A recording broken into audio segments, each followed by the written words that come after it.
Welcome to another episode of Life Unedited. എനിക്ക് കൂടുതലും സംസാരിക്കാനുള്ളത് ഈ വീഡിയോയിൽ പേരൻസിനോടാണ്.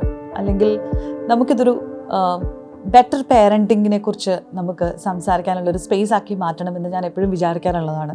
അതുകൊണ്ട് തന്നെ ഇന്നത്തെ എപ്പിസോഡ് ഇസ് ഫോർ പേരൻസ്. അല്ലെന്നുണ്ടെങ്കിൽ ഇത്തരം കാര്യങ്ങൾ പേരൻറ്റിങ്ങിനെ കുറിച്ച് ഡിസ്കസ് ചെയ്യാനും സംസാരിക്കാനും ഇഷ്ടമുള്ളവർക്ക് വേണ്ടിയിട്ടാണ് ഈ ഒരു വീഡിയോ. ഇതിപ്പോൾ ചെയ്യാനുള്ള റീസൺ എന്താണെന്ന് വെച്ചാൽ, കഴിഞ്ഞ ദിവസം ഞാനൊരു വീഡിയോ കണ്ടു. അപ്പോൾ ആ ഒരു വീഡിയോയിൽ ഒരു അമ്മ തൻ്റെ കുട്ടീനെ അടിക്കുന്നതാണ്. അപ്പോൾ ആ മുറിയിൽ വേറൊരാളുടെ പ്രസൻസ് ഉണ്ട്. അത് ചിലപ്പോൾ കുട്ടിയുടെ അച്ഛനാവും. എനിക്കത് കമ്മ്യൂണിക്കേഷനിൽ അത്ര ക്ലിയർ അല്ല, കുട്ടിയുടെ ശരിക്കുള്ള ഫാദറാണോ സ്റ്റെപ്പ് ഫാദറാണോ എന്താണെന്നുള്ളത് ക്ലിയർ ആവില്ല. നിങ്ങളിൽ ഒരു മെജോറിറ്റിയും ഈ വീഡിയോ ഓൾറെഡി കണ്ടിട്ടുള്ളവരായിരിക്കും. അപ്പോൾ അമ്മ ഭയങ്കര വയലൻ്റ് ആയിട്ടാണുള്ളത്. അപ്പോൾ ആൾ കുട്ടിയെ അടിക്കുന്നുണ്ട്. അപ്പോൾ ആ കുട്ടിയെ അടിക്കുന്നത് കാണുമ്പോൾ നമുക്കറിയാം ശരിക്കും അത് കുട്ടിയോടുള്ള ദേഷ്യം കൊണ്ട് മാത്രമല്ല, അവർക്ക് ആ ഒരു സർക്കംസ്റ്റൻസസിനോട് മൊത്തത്തിലുള്ള അവരുടെ ഒരു നിസ്സഹായതയും ഒക്കെ കൂടെ ബേസ്റ്റ് ഔട്ട് ചെയ്തിട്ടാണ് അവരെ കുട്ടിയെ അടിക്കുന്നത്. ഭയങ്കര അബ്യൂസീവായിട്ട് എന്തൊക്കെയോ സംസാരിക്കുന്നുണ്ട്. അടി കൊണ്ട് ഭയങ്കര പാനിക്കായിട്ട് നിൽക്കുന്ന കുട്ടിയെ കാണാം. കുട്ടി എന്തോ കുരുത്തക്കേട് കാണിച്ചിട്ടുണ്ട്. പക്ഷെ ശരിക്കും കുട്ടി കാണിച്ച ആ കുരുത്തക്കേടിനെ കഴിഞ്ഞും അധികമായിട്ട് അവരെ ട്രിഗർ ചെയ്യുന്ന മറ്റെന്തൊക്കെയോ നിസ്സഹായാവസ്ഥ ആ സ്ത്രീക്ക് ഉണ്ടെന്ന് തോന്നുന്നു. എന്തായാലും അവർ കുട്ടിയെ അടിക്കുന്നുണ്ട്. അപ്പോൾ നമുക്ക് കുഞ്ഞിനെ ഇങ്ങനെ തല്ലുന്നത് കാണുമ്പോൾ നമുക്ക് ഭയങ്കര ബുദ്ധിമുട്ട് തോന്നില്ല. നമുക്ക് കണ്ടു നിൽക്കാൻ പറ്റാത്തൊരു കാഴ്ചയാണ് കുഞ്ഞുങ്ങളെ ആരെങ്കിലും അബ്യൂസ് ചെയ്യുക, അടിക്കുക, ഉപദ്രവം. അത് അവരുടെ പേരൻസ് ആയിക്കോട്ടെ ആരായാലും അത് കാണുന്നത് നമുക്ക് ഭയങ്കര, എനിക്ക് തോന്നുന്നു പ്രത്യേകിച്ചൊരു പേരൻ്റ് ആയതിൽ പിന്നെയാന്ന് തോന്നുന്നു എനിക്ക് അങ്ങനത്തെ സീൻസ് ഒട്ടും കാണാൻ പറ്റില്ല. അതിപ്പോൾ ഒരു മൂവിയിലാണെങ്കിൽ പോലും എന്നെ അത് ഭയങ്കരമായിട്ട് ഇമോഷണൽ ആക്കും. അപ്പോൾ ഞാൻ അത്തരം സിറ്റുവേഷൻസ് മാക്സിമം അവോയ്ഡ് ചെയ്യാറുണ്ട് അത് കാണുന്നത്. അപ്പോൾ ഈ ഒരു പെർട്ടിക്കുലർ വീഡിയോയെക്കുറിച്ച് ഞാൻ സംസാരിക്കണമെന്ന് വിചാരിച്ചത് ഇതിപ്പോൾ ആരെയും ബ്ലെയിം ചെയ്യാൻ വേണ്ടിയിട്ടല്ല. ആ വീഡിയോയുടെ താഴെ വന്നിട്ടുള്ള കുറേ കോമൻറ്റ്സ് ഉണ്ടായിരുന്നു. അപ്പോൾ അതിനകത്ത് ഒരു മെജോറിറ്റി ആളുകൾ പറയുന്നൊരു കാര്യമാണ് എന്നെ സർപ്രൈസ്ഡ് ആക്കിയത്. അപ്പോൾ അവിടെ വന്നിട്ട് ആളുകൾ പറയുന്നത് അവരുടെ സ്വന്തം കുട്ടിയല്ലേ, അവർ തല്ലുകയോ കൊല്ലുകയോ എന്താണെന്ന് വെച്ചാൽ ചെയ്യട്ടെ, ഇവൻ എന്തിനാണ് ഈ വീഡിയോ എടുക്കുന്നത് എന്നുള്ളതാണ് മെജോറിറ്റി ആളുകളുടെ ഒപ്പീനിയൻ. അത് അവരുടെ വീട്ടിൽ നടന്നൊരു പ്രൈവറ്റ് ഇൻസിഡൻറ്റ്. അപ്പോൾ അതൊരു വീഡിയോ എടുത്താൽ ഇത് പുറത്ത് കാണിക്കുക എന്നുള്ളത് കൃത്യമായിട്ട്, അതായത് ഈ അടിക്കുന്നതിൽ നിന്ന് കുട്ടിയെ രക്ഷിക്കുക എന്നുള്ളതല്ല ഇൻറ്റൻഷൻ. ഈ അടിക്കുന്നത് പുറത്തുള്ള ആളുകളെ കാണിക്കണം എന്നുള്ളതാണ്. അത് ചിലപ്പോൾ ഈ അമ്മയ്ക്ക് പണിഷ്മെൻറ്റ് മേടിച്ചു കൊടുക്കാനാവാം, അല്ലെന്നുണ്ടെങ്കിൽ അവരെ മോശക്കാരിയായിട്ട് ചിത്രീകരിക്കുന്നതിന് വേണ്ടിയിട്ടാവാം. അയാളുടെ ഉദ്ദേശം എന്തോ ആയിക്കോട്ടെ, അയാളെ വീഡിയോ ചിത്രീകരിക്കുന്നുണ്ട്. അപ്പോൾ ഈ വീഡിയോയുടെ താഴെ ഏറ്റവും കൂടുതൽ കമൻറ്റ്സ് വന്നിട്ടുള്ളത് അവരുടെ കുട്ടിയല്ലേ, അവർക്ക് അടിക്കുകയോ കൊല്ലുകയോ ചെയ്യാനുള്ള റൈറ്റ് ഉണ്ടല്ലോ എന്നുള്ളതാണ്. യെസ്, ആ ഒരു പെർട്ടിക്കുലർ പോയിന്റിനെ കുറിച്ചാണ് ഞാൻ ഇന്ന് സംസാരിക്കാമെന്ന് വിചാരിക്കുന്നത്. നമുക്ക് ഏറ്റവും ജനറൽ ആയിട്ടുള്ളൊരു നമ്മുടെ ഒരു സോഷ്യൽ കണ്ടീഷനിങ് അങ്ങനെയാണ്. കുട്ടികൾ നമ്മളിൽ നിന്നാണ് വരുന്നത്. സോ കുട്ടികളുടെ മേലുള്ള പരമാധികാരം നമുക്കാണ്. നമുക്ക് നമ്മുടെ ഇഷ്ടത്തിന് അവരെ വളർത്താം, നമുക്കവരെ അടിക്കാം, കൊല്ലാം. ആക്ച്വലി അത് ശരിയാണോ? നമ്മുടെ ഇഷ്ടത്തിന് നമുക്ക് അവരെ എന്തും ചെയ്യാമായിരുന്നു എങ്കിൽ കുഞ്ഞുങ്ങളെ ഉപദ്രവിക്കുന്നതിന് പേരൻസ് അകത്ത് പോയി കിടക്കേണ്ട സിറ്റുവേഷൻസ് ഒരിക്കലും നമ്മുടെ നാട്ടിൽ ഉണ്ടാവില്ല. നമ്മുടെ നാട്ടിൽ നല്ല ഒരു രാജ്യത്തും ഉണ്ടാവേണ്ട കാര്യം ഉണ്ടായിരുന്നില്ല. അപ്പോൾ നിയമപ്രകാരമാണെങ്കിലും അത് കൃത്യമായിട്ടും കുഞ്ഞിൻ്റെ പരമാധികാരം പേരൻറ്റിനല്ല, അത് സ്റ്റേറ്റിനാണ്, ഗവൺമെൻറ്റിനാണ് ആ രാജ്യത്തെ ഒരു പൗരൻ്റെ മേലുള്ള പരമാധികാരം എന്നുള്ളത് വ്യക്തമാണ്. അതുകൊണ്ടാണ് കുട്ടികൾക്കെതിരെയുള്ള അബ്യൂസ് പേരൻസിൻ്റെ ഭാഗത്തുനിന്നായിക്കോട്ടെ, എങ്ങനെ ആരുടെ ഭാഗത്തു നിന്നാണെങ്കിലും, കുട്ടികളുടെ കെയർ ടേക്കറിൻ്റെ ഭാഗത്തു നിന്നാണെങ്കിലും എങ്ങനെയുള്ള അബ്യൂസ് ഉണ്ടായിക്കഴിഞ്ഞാൽ അപ്പോൾ തന്നെ പുറത്തറിഞ്ഞു കഴിഞ്ഞാൽ ഇമ്മീഡിയറ്റ്ലി ഗവൺമെൻറ് ഇടപെടുന്നതും ആക്ഷൻസ് എടുക്കുന്നതും കുഞ്ഞിൻ്റെ ആ ഒരു അധികാരം, കുഞ്ഞിൻ്റെ റൈറ്റ്സിനെ പ്രൊട്ടക്റ്റ് ചെയ്യുന്നതും അതുകൊണ്ടാണ്. കുട്ടിയുടെ മേലുള്ള പരമാധികാരം ഗവൺമെൻറ്റിനാണ്. എന്ന് വെച്ചാൽ നമ്മളിപ്പോൾ ചോദിക്കും, എന്നാൽ പിന്നെ കൊച്ചിന് എന്തെങ്കിലും ചിലവിൽ കൊടുക്കാൻ ഗവൺമെൻറ് കൊണ്ട് കൊടുക്കുമോ, പഠിപ്പിക്കണമെങ്കിൽ ഗവൺമെൻറ് ഒന്ന് പഠിപ്പിക്കുമോ, കുഞ്ഞിൻ്റെ ഇമോഷണൽ ടാൻട്രംസ് ഒക്കെ ഗവൺമെൻറ് ഒന്ന് സഹിക്കുമോ എന്നൊക്കെ നമുക്ക് ചോദിക്കാം. അത് വേറൊരു ഗവൺമെൻറ് സഹിക്കില്ല. നമ്മൾ ഒരു കുഞ്ഞിനെ ഭൂമിയിലേക്ക് വെൽക്കം ചെയ്യുമ്പോൾ അത് നമുക്ക് വേണ്ടിയിട്ടാണ് കുഞ്ഞുങ്ങളെ ഇങ്ങോട്ടേക്ക് കൊണ്ടുവരുന്നത്, അല്ലേ? നമുക്ക് പേരൻ്റ് ആവാൻ, നമുക്ക് ഈ ഒരു നേച്ചറിൻ്റെ ഒരു പ്രോസസ്സ് ഉണ്ടല്ലോ, തലമുറകൾ കണ്ടിന്യൂ ചെയ്യുക എന്ന് പറയുന്ന പ്രകൃതിയുടെ ആ ഒരു ബ്യൂട്ടിഫുൾ പ്രോസസ്സിൻ്റെ ഭാഗമാവാൻ നമുക്ക് ആഗ്രഹമുള്ളത് കൊണ്ട്, നമ്മുടെ ജനറേഷൻ കണ്ടിന്യൂ ചെയ്യണം എന്ന് നമുക്ക് ആഗ്രഹമുള്ളത് കൊണ്ടാണ് നമ്മൾ പേരൻ്റ് ആവാമെന്ന് തീരുമാനിക്കുന്നത്. അതായത് കോൺഷ്യസ് ചോയ്സ് ആണെന്നുണ്ടെങ്കിൽ. ഇനി അങ്ങനെയല്ല, കോൺഷ്യസ് നമ്മുടെ ഒരു ബോധ്യത്തിൽ നിന്നല്ല കുഞ്ഞുങ്ങൾ ഉണ്ടായതെന്ന് വിചാരിച്ചാൽ പോലും നമ്മുടെ പ്ലഷറിന് വേണ്ടിയിട്ട്, നമ്മുടെ സന്തോഷത്തിന് വേണ്ടിയിട്ട് നമ്മൾ ചെയ്തൊരു ആക്ടിവിറ്റിയുടെ എൻഡ് റിസൾട്ടായിട്ടായിരിക്കും ഈ കുഞ്ഞ് വന്നത്. അപ്പം നമ്മൾ ഈ പറയുന്നതിനകത്ത് ഞാൻ നൊന്ത് പ്രസവിച്ചത് കൊണ്ട് എനിക്ക് തല്ലാം കൊല്ലാം, എനിക്ക് എൻ്റെ ഇഷ്ടത്തിന് വളർത്താം എന്ന് പറയുന്നതിൽ എന്ത് പോയിൻ്റാണ് ഉള്ളതെന്ന് ഞാൻ പലപ്പോഴും ആലോചിക്കാറുണ്ട്. കാരണം വൺസ് ഈ കുഞ്ഞ് വയറ്റിൽ വന്നു കഴിഞ്ഞാൽ പിന്നെ നൊന്ത് പ്രസവിക്കുക എന്നുള്ളതല്ലാതെ വേറെ ഓപ്ഷനൊന്നുമില്ല. ഈ നോവ് കുറയ്ക്കാനുള്ള പരിപാടികളൊക്കെ ഉണ്ടാവും, പക്ഷേ ഇത് പുറത്തെടുക്കണമെന്നുണ്ടെങ്കിൽ പ്രസവിക്കുക എന്നുള്ള ഇതുണ്ട്. പ്രസവിക്കുക, സിസേറിയൻ ചെയ്യുക, ഇങ്ങനെയുള്ള പ്രോസസ്സ് മാത്രമേ ഉള്ളൂ. വൺസ് ഇറ്റ് ഇസ് ഇൻസൈഡ്, ഇത് പുറത്ത് വന്നേ പറ്റുള്ളൂ, അല്ലേ? അല്ലെന്നുണ്ടെങ്കിൽ പിന്നെ നമ്മളിത് വയറ്റിൽ വെച്ച് ഇല്ലാതാക്കണം. അപ്പോൾ വയറ്റിൽ വെച്ച് ഒരു കുഞ്ഞിനെ ഇല്ലാതാക്കിയില്ല എന്നുള്ളത് ആ കുഞ്ഞിനോട് കാണിച്ച വലിയ ഔദാര്യമായിട്ട് പറയുന്ന അമ്മമാരുണ്ട്. അന്നേ കൊന്നു കളഞ്ഞാൽ മതിയായിരുന്നു. എന്താ ചെയ്യാതിരുന്നത്?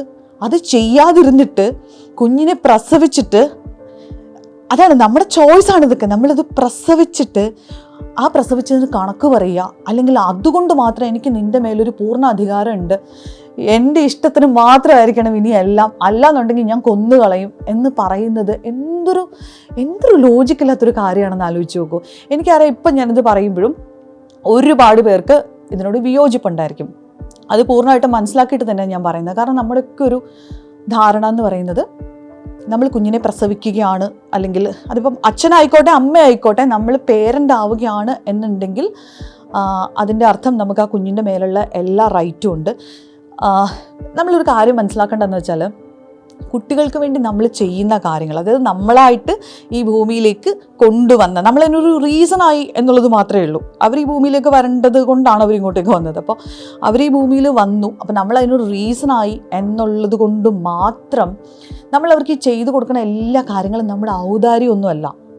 അല്ലെ, അതെങ്ങനെ നമ്മുടെ ഔദാര്യമാവും? അത് ഈ ഭൂമിയിലേക്ക് വന്നൊരു കുട്ടിയുടെ അവകാശമാണ്. അവന് ഫുഡ് കൊടുക്കുക, അല്ലെന്നുണ്ടെങ്കിൽ ഷെൽട്ടർ പ്രൊവൈഡ് ചെയ്യുക, വസ്ത്രങ്ങൾ കൊടുക്കുക, അതായത് വേണ്ട സംരക്ഷണം കൊടുക്കുക, ഇമോഷണൽ സപ്പോർട്ട് കൊടുക്കുക എന്നൊക്കെ ഉള്ളത് ഒരു പേരൻ്റ് എന്നുള്ള നിലയിൽ നമ്മുടെ റെസ്പോൺസിബിലിറ്റിയാണ്.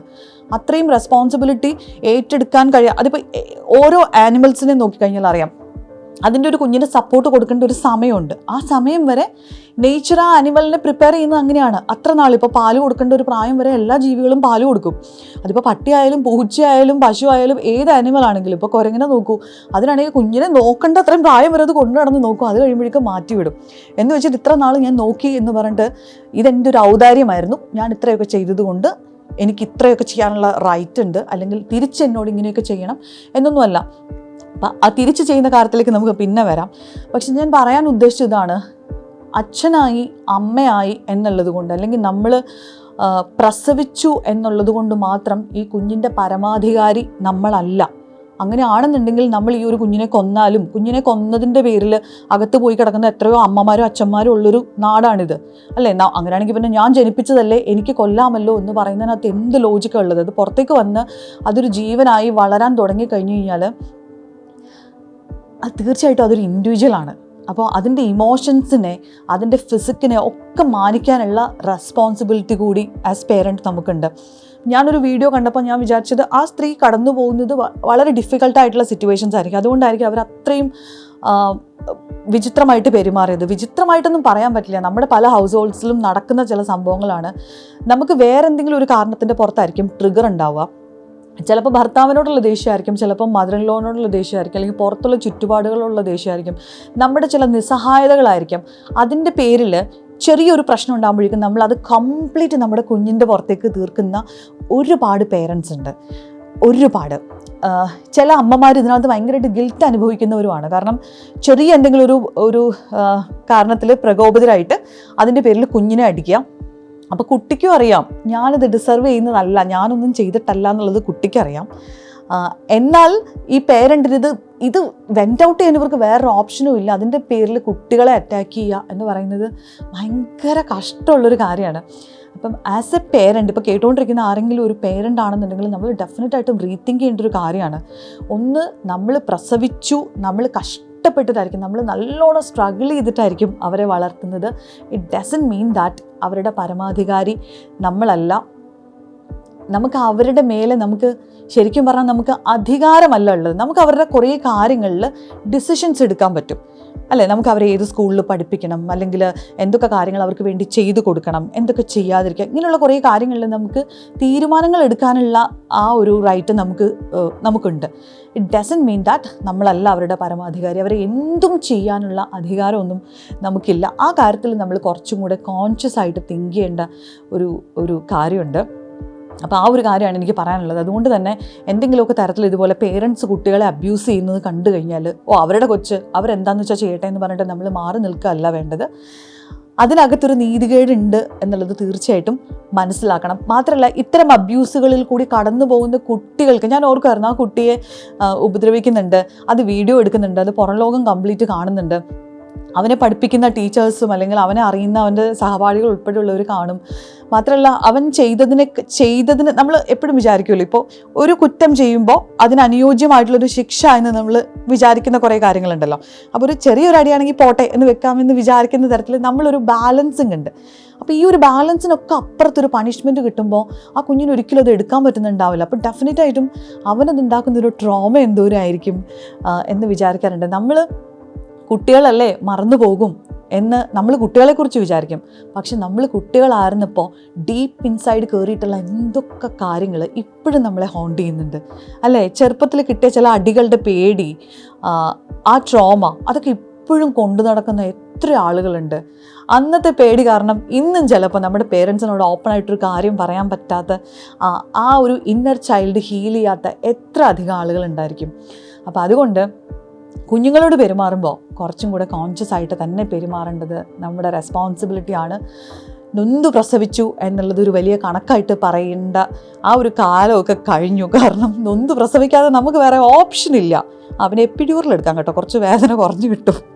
അതർ ദാൻ ദാറ്റ് വേറെ ഓപ്ഷനില്ല. അപ്പോൾ അതുകൊണ്ട് അതൊരു വലിയ ക്രെഡിറ്റ് ആയിരുന്നു. എൻ്റെ ഒരു ഔദാര്യമാണ് നിന്നെ പ്രസവിച്ചത്, 10 മാസം ചുമന്നത് എന്നൊക്കെ പറയുന്നത് ഭയങ്കര ബോറം പരിപാടിയാണ്. നമുക്ക് വേണ്ടിയിട്ടും കൂടിയാണ് ഈ കുട്ടികളെ പ്രസവിച്ചതെന്നുള്ളത് നമ്മൾ ആലോചിക്കണം. ആൻഡ് കുട്ടികളുടെ പരമാധികാരം അങ്ങ് സ്റ്റേറ്റിൽ നിക്ഷിപ്തമാണ്. അതുകൊണ്ട് എൻ്റെ കൊച്ചായതുകൊണ്ട് എനിക്ക് അങ്ങ് തല്ലാം കൊല്ലാം എന്നുള്ള ആ ഒരു തോന്നലും വിട്ടുകളയുന്നത് തന്നെയാണ് നല്ലത്.